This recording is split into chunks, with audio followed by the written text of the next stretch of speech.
The last thing, and I am going to stop here because there is plenty more I could talk about, but I would say that this is the final point that I would like to get across, and that's speaking from someone who is 2 years down the line following the loss of Madison. I have learnt to be very unapologetic with my grief. That's with immediate family, friends, and complete strangers. And I will stand by it. So if I have a wave of emotion that completely takes over me in the most random of times, I generally will welcome it. And I will acknowledge that I don't feel settled or comfortable, and all it takes is 2 minutes to myself to just be in silence and just to let the feeling come over me, let the wave of emotion come in, be acknowledged, and then I move on from it. This will never stop throughout my life, so it's something that can happen at the most inconvenient times, but that's grief, and I don't think blocking it out will stop it from coming. So therefore, the past 2 years, if there's anything that the past 2 years have taught me, it's to just acknowledge those feelings as and when they come.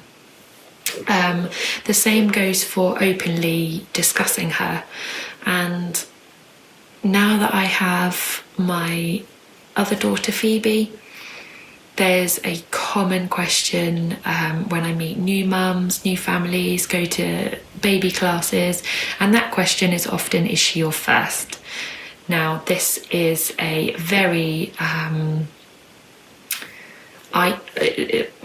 would I say this? It's very much an icebreaker amongst people that don't know each other, especially if you're all mums. So I don't hold any judgment over being asked that question. I know that it's coming, and I will, as I say, be unapologetic in my answers.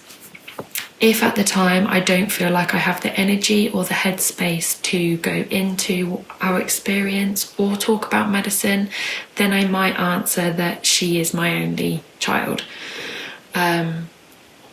Sometimes that means that I go away feeling guilty. But the more and more times I've been through it, the less and less I actually answer in that way.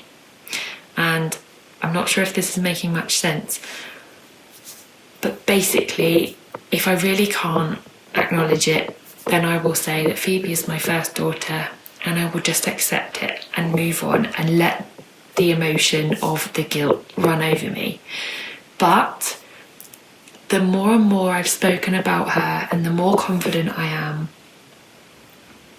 the more and more I will just answer that no, she's not my first. I have had another baby. She was stillborn, and I will say that she was born at 25 weeks.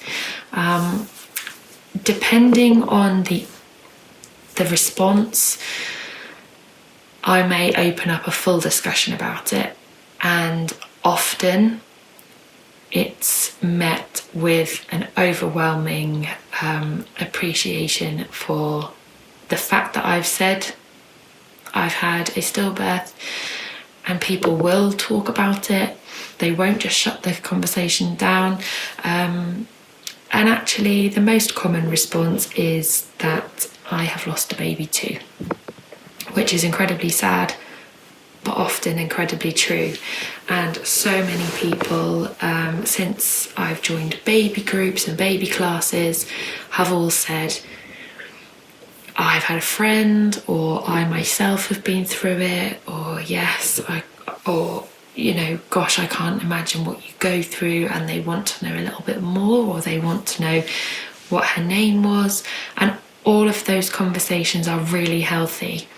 So it allows me to continue to be unapologetic in how I react and respond to my own emotion and my own grief. So in a sense, it's being able to not fear the future when it comes to your discussion around grief. And yeah, that's a